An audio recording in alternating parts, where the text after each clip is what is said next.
होती ना, उनकी पहचान महादेव ऐसी करा देता। ये शिव पुराण वाले भैया है, ये वही कथा वाले भैया हैं जिनने बाहर गाँव में कथा कराई थी, है ना। ये जीवन भर एक सील लग जाती है, जीवन पर्यंत। भैया आप वही हैं जो नहीं जानते, जो जानते हैं उनकी महिमा अलग है। आप इस लोक में कथा के नाम से जाने जाएंगे, आपके जीवन में धर्म की एक नीति बन जाएगी। जो भागवत कथा, शिव कथा सुन लेता है, राम कथा सुन लेता है, वो जीवन में अच्छे ही कर्म करता है। बड़ी विशेषता है, क्योंकि महादेव फिर उसके पीछे पड़ जाएंगे और अच्छे सत्कर्म अपने आप कराएंगे।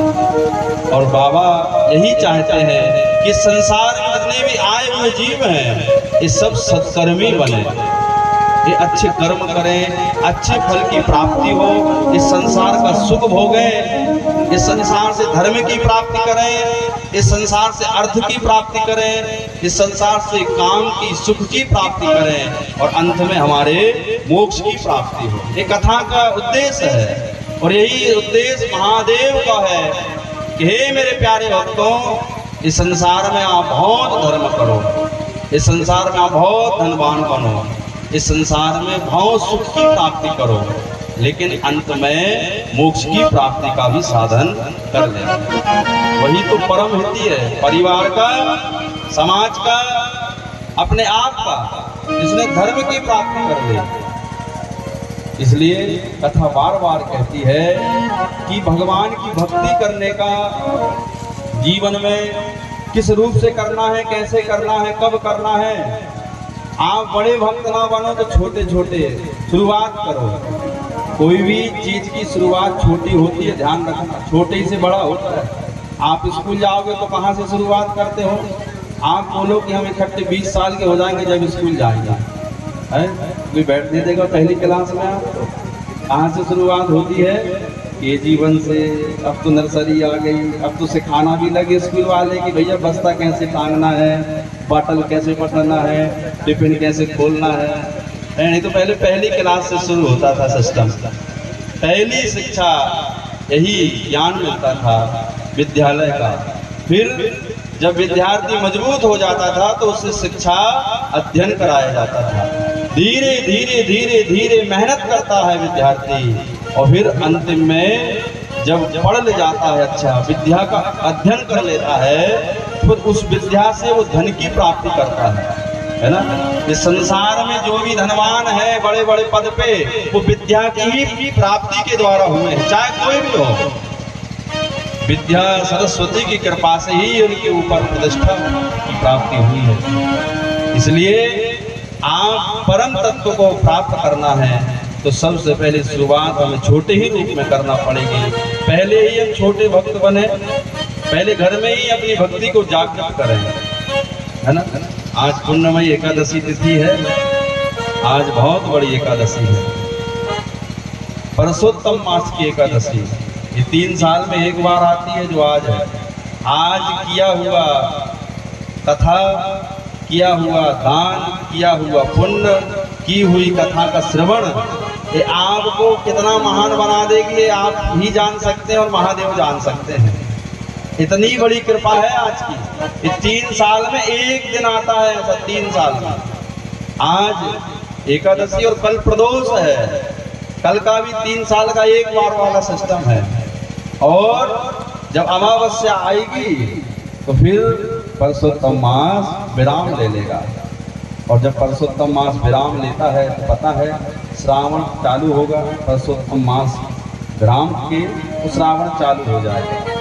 श्रावण की पहले जो अमावस्या आएगी बुधवार में, उस दिन शिव कथा में वर्णन आया है कि जो भक्त श्रावण मास के पहले अगर परसोत्तम आता है, अमावस्या परसोत्तम की पड़ती है, तो परसोत्तम मास की अमावस्या बहुत बड़ी पुण्यदायिनी तिथि है, अनेक जन्मों की पुण्यदाय करने वाली तिथि है।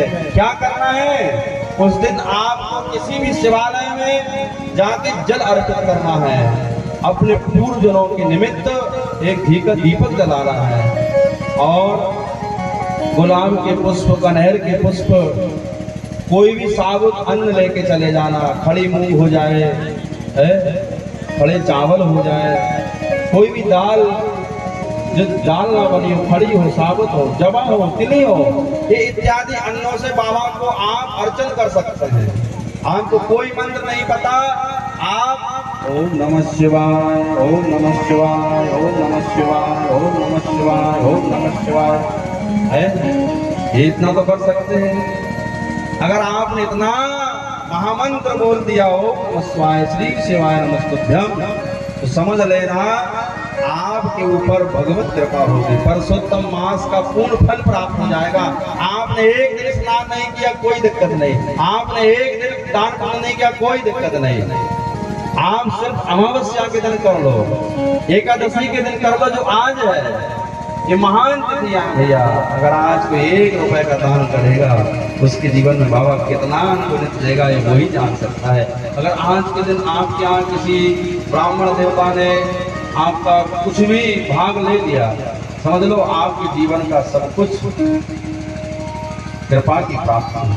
बड़ी अद्भुत तिथि है आज की एकादशी और कल द्वादशी। कल हमारे से ज्ञान यज्ञ शिव महाकथा का विराम दिवस भी है, बड़ी अति उत्तम दिवस है कल का। कल भी कथा जो श्रवण करेगा उसे भी परम भक्ति की प्राप्ति बताई है एकादशी। और एकादशी की कथा आई है शिव कथा में, राजा अम्बरीश ने एकादशी का व्रत किया था और उस व्रत से कितनी बड़ी महिमा की प्राप्ति हुई थी पता है। महादेव की शरणागति प्राप्त करने वाले दुर्वासा ऋषि ने हाथ जोड़ दिए राजा अम्बरीश से, सिर्फ एक व्रत के प्रभाव से। अम्बरीश जी एकादशी का व्रत करते हैं और एकादशी का व्रत सभी लोग करते हैं, बहुत सारे भक्त। एकादशी का व्रत का नियम है कि द्वादशी आए, द्वादशी तिथि में प्रातः काल उसका पारायण हो जाना चाहिए। पारायण समझे व्रत टूट जाना चाहिए। और पारायण में अगर हो सके तो चावल और कढ़ी ये प्राप्त पा लेना चाहिए पारायण के लिए, है ना। लेकिन एकादशी के दिन नहीं पाना।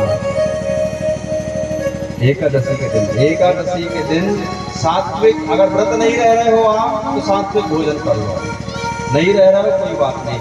अगर कोशिश करो कि एकादशी के दिन अन्न की प्राप्ति ना करें तो अच्छा है, और करें तो फिर बहुत लिमिटेड करें, एक समय करें।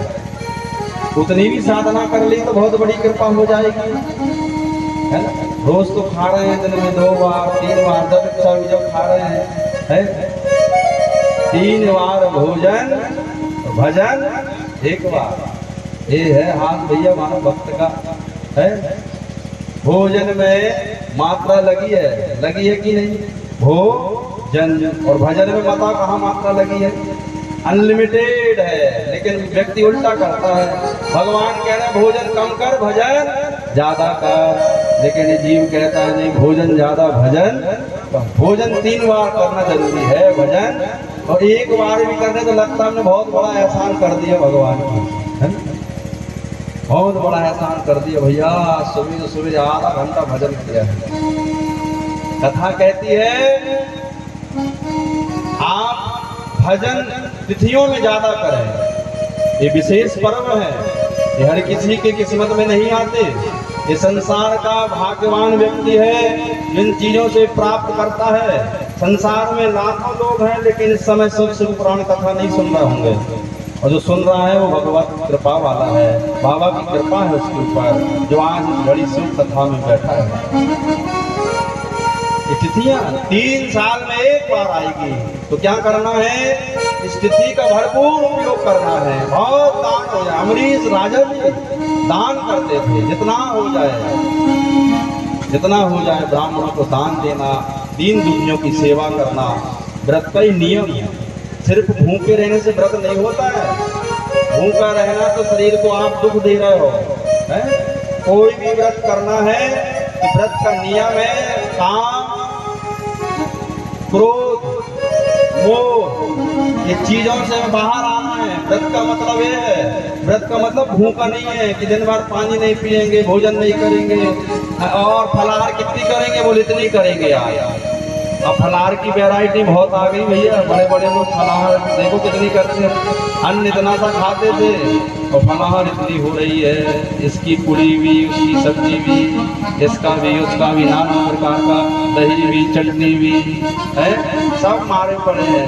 भैंस इतना सा खाता रहा, आज ज़्यादा हो रहा है भोजन। ये क्या हो गया? ये तो बहुत ज़्यादा ही हो गया भैया। इसलिए आपको भजन, दान, पुण्य किया हुआ इन तिथियों में बहुत जल्दी कृपा करता है।